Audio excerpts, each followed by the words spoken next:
halkani waa magaalada Berbera waxaana muuqaalkani uu yahay mid aan idinku tusayo shaqada ka socota gudaha dekedda magaalada Berbera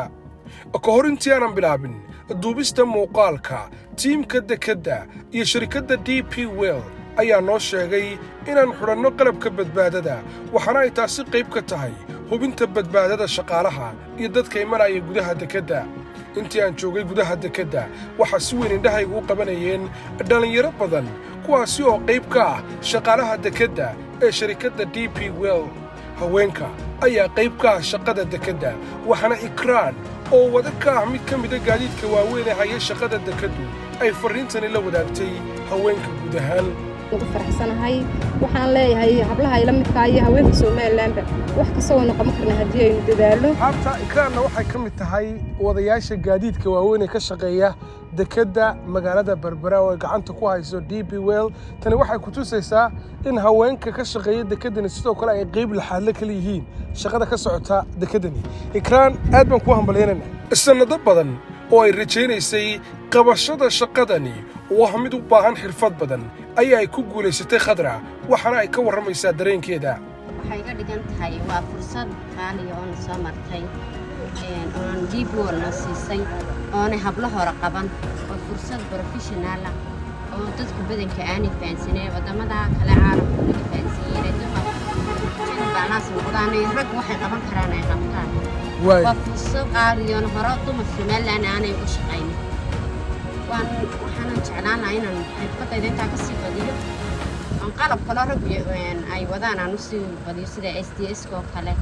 sanad kasta adeegga dekedda magaalada Berbera ee dhanka kontiinarada ayaa mid ka badan 150,000 oo kontiinar waxaana muhiim ah ilaalinta badqabka guud ahaan dekedda waxaana tiimka badqabka dekeddu ay ka waramayaan muhiimadda ay u leedahay arrintani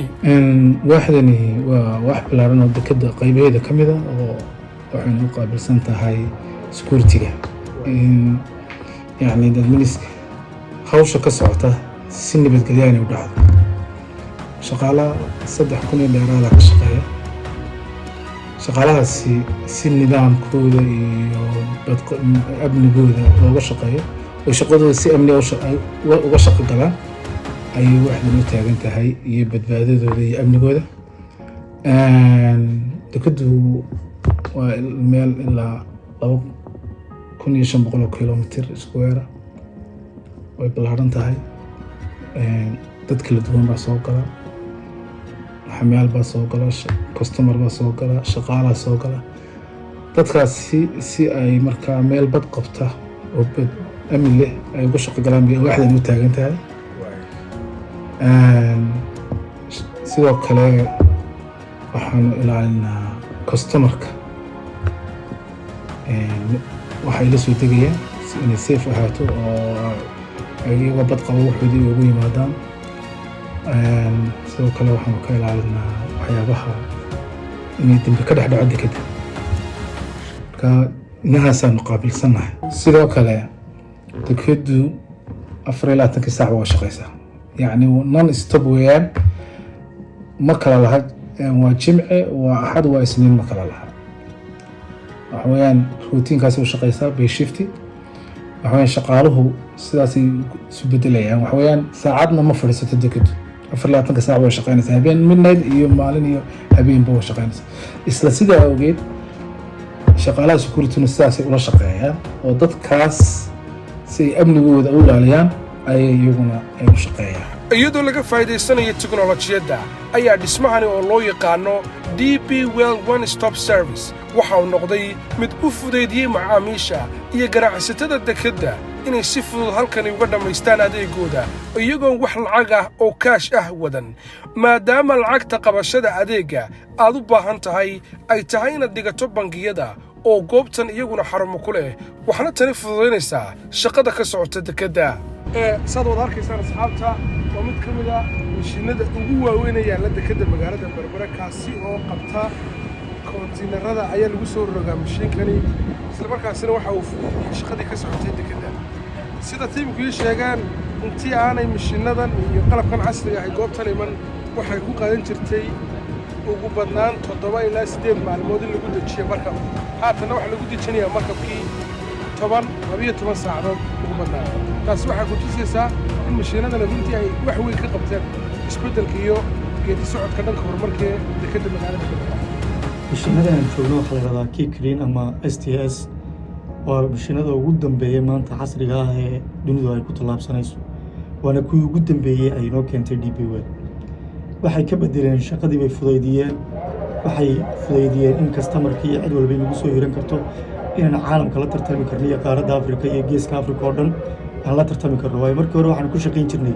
DP World ka hor waxaan ku shaqayn jirnay maraakiibta washaanta ku yaalla markii ku xigtay waxay keentay bahala MHC la yidhaahdo markii saddexaadna waxay keentay STS kan MHC baan ku tababaranay STS baan imikana ku tababaranay ku shaqaynay imikana aanu halkan macallin ka ahay oo dadku ku tababaran STS ka iyo MHC marka horumarka waa dareemi kartaa iyo shaqaalaha kabacooda inay DP World maanta Berbera iyo Somaliland bay wax ka bedeshay ay wax ka tartay waayo shaqaalina way kobceen dad wax bartay oo meel sare gaadhay annaguna dadaalkeenu la nimid iyo garagala iyaguba nagu siiyeen insha Allah annaguna in halkaa ka sii wadno baalada arkaysa markabka imika aad arkayso xalay u yimid imikana uu dhamaaday waxaana fudaydinaya dee washaantan aad arkaysa casriga dhaadheer ee milaayiinka doolara taasoo imika ay wax ajnabi halkan aanay joogin laakiin Soomaali kaliya ay ka shaqayso dadka Soomaalida ay yihiin dad smart ah oo markiiba maskax furan oo la qabsanaya wixii loo diraba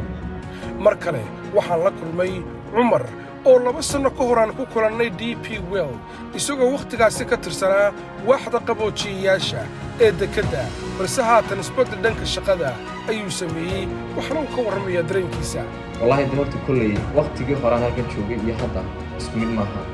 oo qofka maadaama dee marka sanad kastaba isaga ay wax isbedelayaan noloshiisa wax iska bedelayaan isbeddel weyn ayaa yimid waaxdii horeed ka shaqayn jirtay iyo hadda halka aad saadii sheegtay korkac ballaaran baad samayso xagga shaqada bal taa dad ugu warbixin waa run kulley halkaas u jirtay marka hore inaan waax ka mid ah qaboojinta aan ka shaqayn jiray haddana dee qaybtii ma sii joogay aan kasii dallacay oo marba dee nolosha ay xaaladda soo gudbayso marba heeraad sii gaadhaysid way jirtay kulley waqtigii hore inaan cooling systemka ka shaqaynayaan kusoo galay cooling systemka intaan ka shaqaynaya haddana ka bedelay maadaama imikana aan gaadhay inaan heer gaadho engineering aan ka mid noqdo MAB engineering waliba departmentiga ah MAB engineering inaan noqdaan ka mid noqdo dhalinyarada jacayl badan inay iyaguna shaqaystaan fariinta ugu diraysaa maxaad wallahi dhalinyarta jecel marka inay shaqaystaan dhalinyartu nolosha qof waliba maanta uu halkiis gaarsiiyo iyo siduu isagu isu soo dee taabo qaado weeyaan marka waxaan odhan lahaa dee qof uuna hays dhul dhigan nolosha halkaad maanta joogto waa inaad baleenkaa ku darsataa sida aad kor uga sii qaadi lahayd maxaa kaaga dhiganta adiga shaqadani aad kala shaqaysay shirkadda DP World oo 2 sano ka hor aad kusoo biirtay saadii sheegtay maanta aad ka joogto dareen noociyadu ku sameynaysaa wallahi horta aniga dib kale waxay sameynaysaa dareen farxadeed inaan maalinta soo gelayo inaan kusoo galo anigoo technician ah maantana aan ka gaadho heer aan engineer ahay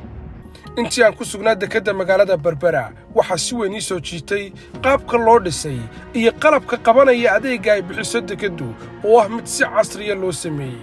adeegga dekedda magaalada Berbera ayaa ah mid sanooyinkii u dambeeyey noqday mid casriya waxaana dekedda magaalada Berbera la rajaynayaa inay u adeegto malaayiin qof iyadoo tirada koontiinarada imaanaya ay noqon doonaan malaayiin sannadaha soo socda